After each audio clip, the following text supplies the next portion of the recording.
confidence and in-your-face fury that seems bent on tearing fashion apart and putting it back together in strange new shapes. He is to fashion what Picasso and Braque were to art in 1913, the year of experimental cubism. Literally, it's very much like cubism because he's taken things that should be there and he's put them there. He's deconstructed, pulled apart the very garments that make up fashion and put them together in a new way.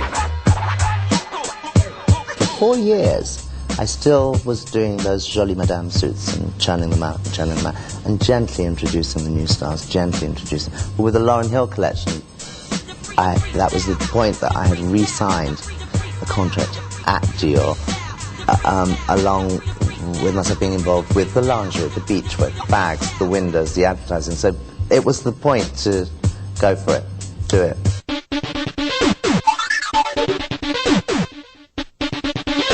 The rarefied world of an haute couture catwalk is not exactly the place where you expect to find images of homelessness and lunacy. But that's exactly what Galliano claimed as inspiration in the first month of the new century. It was settled upon as a particularly Marie Antoinette moment in modern fashion, though, wasn't it? It was very talked about.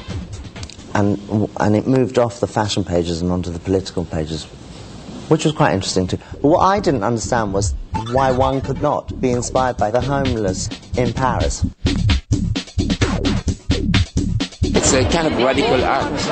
After that, the people will wear it or not, it's something else. But if we consider that couture today is also an act poetic, I think this was really an act poetic.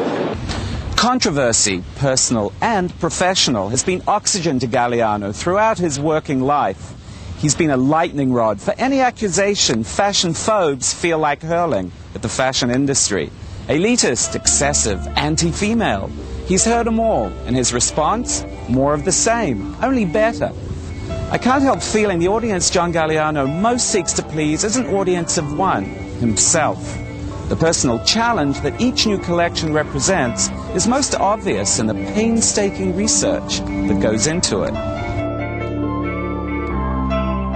These are the workbooks for a recent couture collection, which draws on Freud, sadomasochism, and dysfunctional families.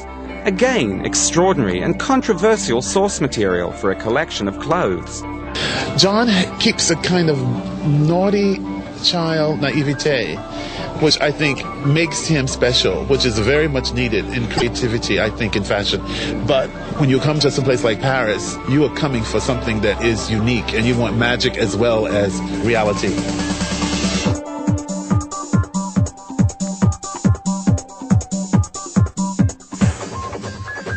So do we look in these pages to find the secret of Galliano's success?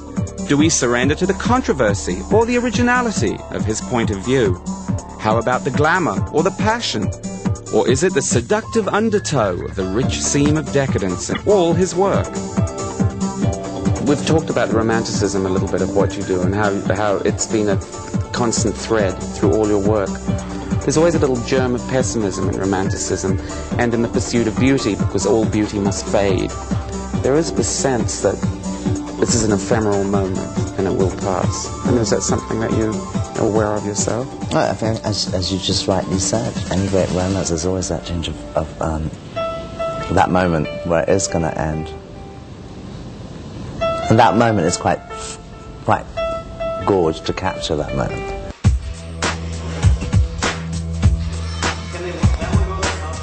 You can't tie up John Galliano's career neatly with a bow. In the past year, he's taken off in new and startling directions. Still, there has been a remarkable consistency to his vision. You can see the roots of it in that conversation in London 10 years ago. Yeah, I think that, clothes that make you feel wonderful, I think there's a need for that now, whether it's in the fabric or the cut or something a little bit more, a little bit of history, so when you put it on, it means a bit more than as it did in the old days. John, it seems to me, is laying the seeds for the future. He's doing it so dramatically and in such an extreme way that most people are frightened to even go near this garden. They will. I really believe he's the first view as the fashion is produced. There are tons of designers out there, but there's so few that really have their own point of view and that are different and stick to their guns and just have that thing that makes them different and original, and you could look at a dress and say that's a Galliano dress.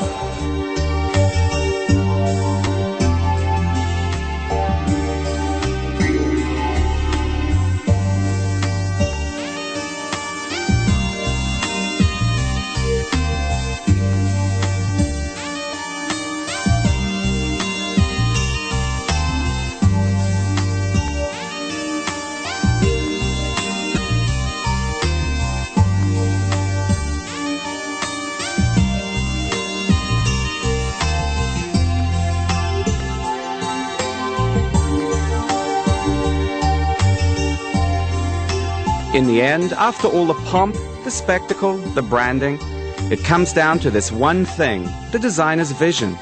That's what gives him purpose. And with John Galliano, it's all very clear.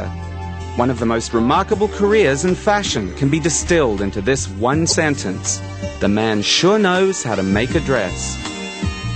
Is your love of fashion such that you could just go back to doing what you used to do and In a small make somewhere. dresses? Yes. Yes. I was never as happy. Yeah, there's a little triste moment then. No, not at all. I just often sometimes, when we were in the Bastille or in London, and it was this rickety kind of stuff, we were happy. We are happy now. So if I was to go back to that, I would be happy.